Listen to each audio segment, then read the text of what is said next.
El alto tribunal reprocha al partido de Santiago Abascal que haya presentado un pleito casi idéntico al interpuesto hace un año por conspiración para la rebelión y desestima sus acusaciones contra el presidente del gobierno, los líderes de Junts, Bildu y RC y la Mesa de Diálogo de Cataluña.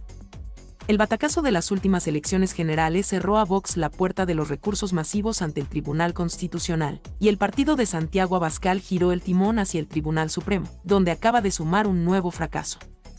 La Sala de lo Penal, según ha sabido el diario.es, ha rechazado una denuncia que Vox presentó, entre otros, contra Pedro Sánchez y los líderes de los partidos independentistas por negociar su investidura y una posible ley de amnistía.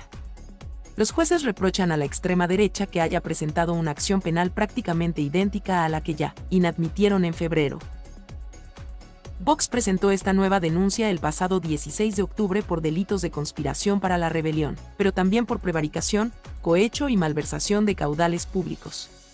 Una querella que se dirigía contra Pedro Sánchez, Yolanda Díaz y Félix Bolaños, así como contra Carles Puigdemont, Oriol Junqueras y Arnaldo Otegi y los integrantes de la Mesa de Diálogo de Cataluña.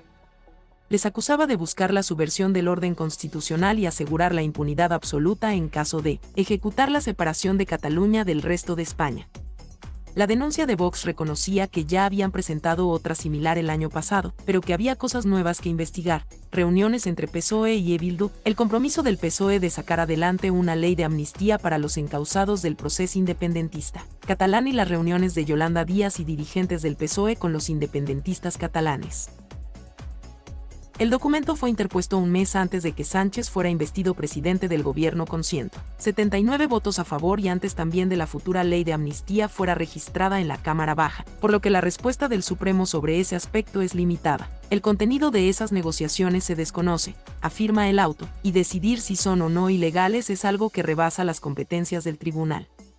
Sobre el resto de acusaciones, los jueces reprochan al partido de extrema derecha que haya impulsado una denuncia exactamente igual a la que elaboró hace un año y que ya fue rechazada por la Sala de lo Penal, aunque en público los de Abascal lo presentaran como una ampliación de la anterior.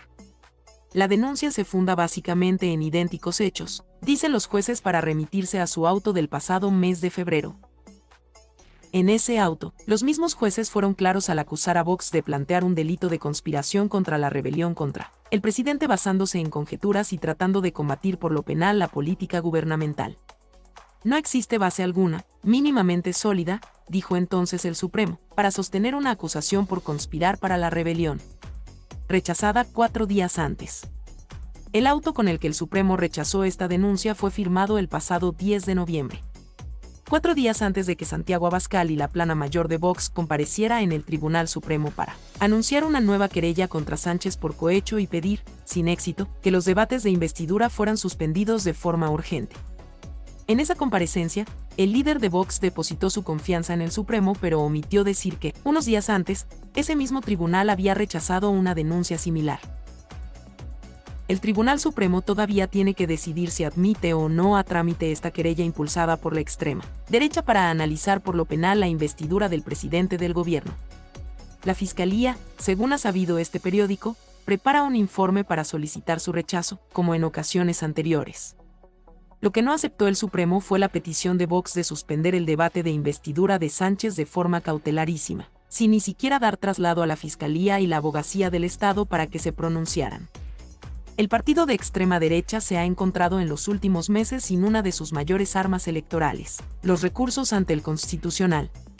Después de varios años presentando decenas de alegaciones contra leyes y normativas del gobierno, Vox perdió la capacidad de presentar esos pleitos ante el Tribunal de Garantías al bajar de la barrera de los 50 diputados o senadores. Sus últimas acciones, por una vía penal que ya exploró sin éxito para impugnar la gestión de la pandemia, se han dirigido a la Sala de lo Penal del Tribunal Supremo. Un departamento dirigido por Manuel Marchena ante el que Vox acumula una serie de sonoras derrotas en su intento de trasladar contiendas políticas al terreno penal, contra Pedro Sánchez pero también contra Irene Montero o Yone Belarra. El partido, como en este último caso que desvela el diario.es, suele optar por el silencio y por no hacer públicos sus múltiples fracasos penales.